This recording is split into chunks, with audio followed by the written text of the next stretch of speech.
Hello my viewers, welcome back to the channel. And by the video title, you know what this video is about. We're talking about some NBA basketball. It's a lot of rumors, a lot of news going on in the basketball world. Starting off first, of course, with the James Harden. People think that maybe James Harden is probably getting traded. I know he said that he's tired of being comfortable. He said it's time to get uncomfortable. The tweet that he posted, or it was a tweet, Instagram post or something like that, he posted on social media talking about that. So James Harden still is a valuable player. He still is pretty good. Can still go out there and be the starting point guard and go out there and give you 20 plus a night like that. And now he's kind of playing more of a point guard style like that. So he's not really doing that like dominant scoring. He still can score, of course. Don't get it twisted. He still can score, but not doing that dominant scoring that he once did a few years ago.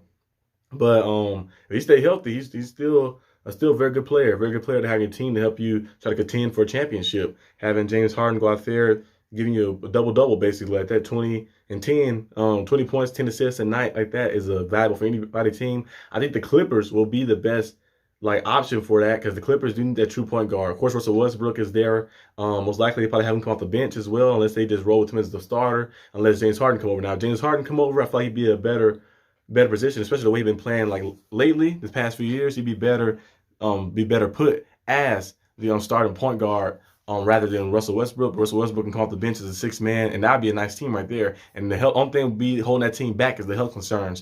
Is Kawhi Leonard gonna stay healthy? Is Paul George gonna stay healthy? Now they did say that Paul George was in a rumor to get traded, but I think most likely they probably keep him around. But if Paul George was to get traded, there's a lot of teams that I think maybe like almost every team would probably be interested in that type of deal because Paul George, when he's healthy, he can go out there and get you 25 plus a night and play lockdown defense. One of the best two-way players we got in this game. The Kawhis, the Paul George, the Jimmy Butlers. Some of those guys are just dynamic pieces to have on the team. I feel like I'm a Miami Heat fan, as you guys know. If you're new to the channel, I'm a Miami Heat fan. So I would take a Paul George on the Miami Heat as well. I know the Miami Heat got a lot of trade talks going on with Damian Lillard and all types of stuff. I know Damian Lillard will be great to have to the team, but I know the asking price is very, very crazy, like I mentioned before. So I feel like the Heat can't try to get Damian Lillard. They shouldn't like try to throw everything in there. Throw a lot to Damian Lillard, like say, and see like what happens. If it doesn't happen, you should go and seek other people. There's a lot of other players we can add to the team. We literally went to the finals last year with the roster we had. We just had maybe health. Like Tyler Hero was healthy, Oladipo was healthy. You never know what could have happened. Oladipo was averaging double-digit points this season and put a lot down defense, and Tyler Hero averaged 21 a game this season like that. So if they was healthy, you never know what could have happened. What could have changed like that. So I feel like the Heat should maybe go out there, if they can get Damian Lillard, go out there and try to see, maybe add some guys in who might not be Damian Lillard, but maybe as a collective together is pretty good. Like you can go out there and maybe try to get Zach LaVine. I know there's rumors about him maybe getting traded, and all different type of other guys too as well. Or you can do a different approach.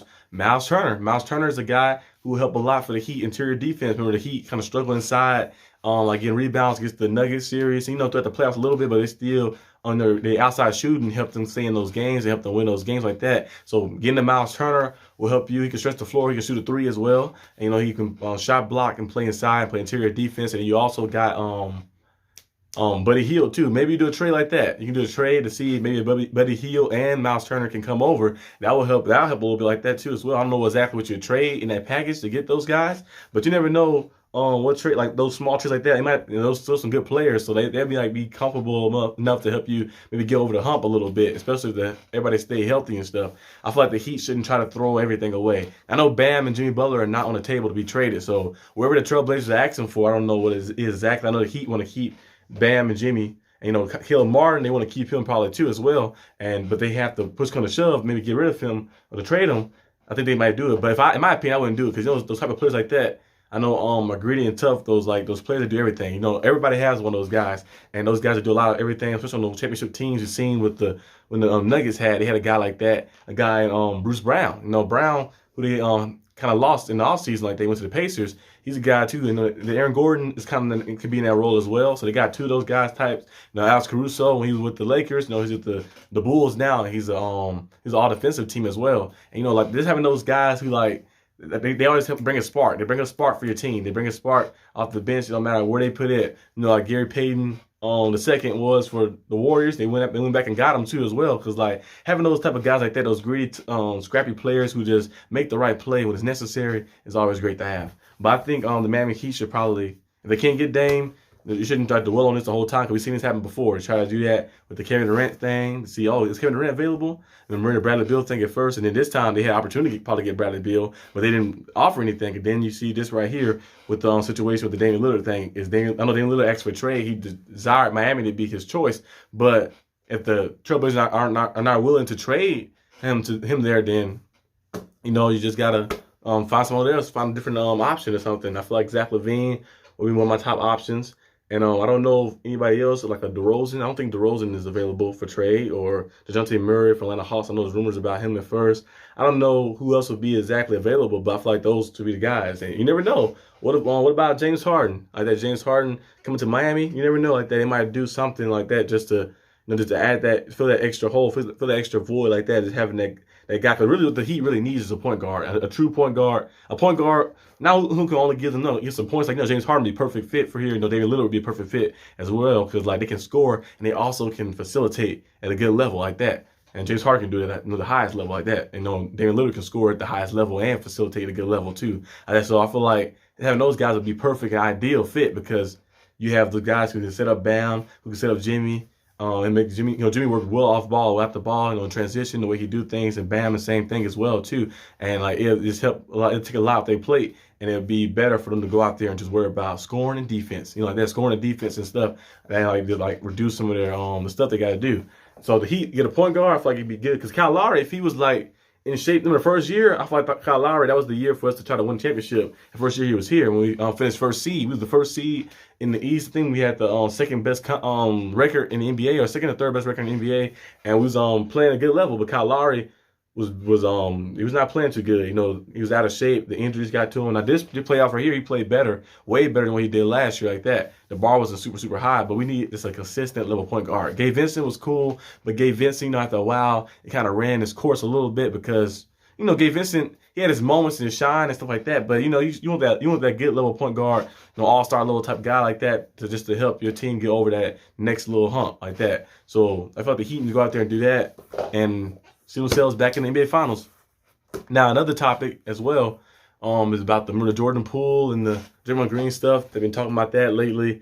I know Draymond Green was on a podcast with Patrick Beverly, the Patrick Beverly podcast they got, talking about Jordan Poole said something to some stuff you say to a man you can't say to people and stuff like that, and he punched him in the face. I don't know exactly what was said. I know a lot of people said the security footage never got out. We would never known the severity of this, but I think the story would have still blown out of proportion. No, it's still not blown out of proportion, but the story would still blew up like that, because he got punched in the face. Because you just saw Jordan Poole eventually and asked him, why you got a black eye? I thought he maybe be up in a lot of, and then people would probably put one and one together and say, a scuffle happened, Draymond Green. So it still kind of got out. I feel like, because the social media world and stuff. But I feel like now maybe Jordan Poole said something crazy out of line like that. He maybe's in the wrong too. And then Draymond Green definitely in the wrong like that. But I feel like if somebody say something, you shouldn't just haul off and just punch him like do a Superman punch, like you Roman Reigns or something. I feel like Draymond Green should have probably, maybe they probably should have did something different, like a different approach like that. Could just discussed it verbally or something like that. But I don't know exactly what led to that moment. It was like other practices, was a build up over time, or if they just, I don't know what happened in that practice. And I know Jordan Poole's on a new team now with the Wizards, and his dad was saying something to Draymond, saying, "Hey, Draymond, pull up here or pull up there. I'm ready to fight." Like he was basically insinuating like that he want to fight like that, saying like he want to fight Draymond Green, or you want to have a conversation with him. I don't know exactly what's going on with that, but I think Draymond Green, as the OG of the team, one of the founding fathers of the new era of the Warriors like that, who helped them win 4 championships, you think he would be more like, okay, I'm an OG, I'm not about to just sucker punch, the young guy like that. I'm gonna go out there and just try to see if we can figure things out differently. With maybe like they got into it, say some stuff like that, and just walk away like that, and then I come back the next day, maybe talk to him, but that sucker punch was crazy like that. That was just crazy. I don't know why he sucker punched him. I don't know why he hit him like that, but I guess things happen, got overheated. We've seen, I think one time, this is off topic a little bit, but in the NFL, remember Belichick came out there with the black eye? I don't know if somebody punched. I never knew what happened in that story. If Belichick got punched in the face, or somebody, a football hit him in the face, or he got hit with something. I don't know what happened in that story. But yeah, that's really all I got for the NBA news and the rumors about the reports about the trade talks and all that. If you like this video, leave a like and subscribe. And I'll see you guys next time. Most likely it will probably be, if you're watching this video, it's probably be the next day because I got some other videos coming out and stuff. So you guys stay tuned. We're trying to get to 500. I get to 500, so we're on the grind of 500. But our real main goal is to get to 1,000 subscribers. You know, it's kind of like on GPS. Our GPS is set. We got to drive through 500, 600, 700, 800, 900 to get to our destination, which is at 1,000. So once we get there, then we will reset our GPS again and get to the next 1,000 and on so, working our way to 1,000,000. So subscribe if you like this. If you don't like it, you know, still subscribe, you know. But most likely, if you don't like it, you probably won't subscribe. But I'll see you guys next time on the channel. Peace out.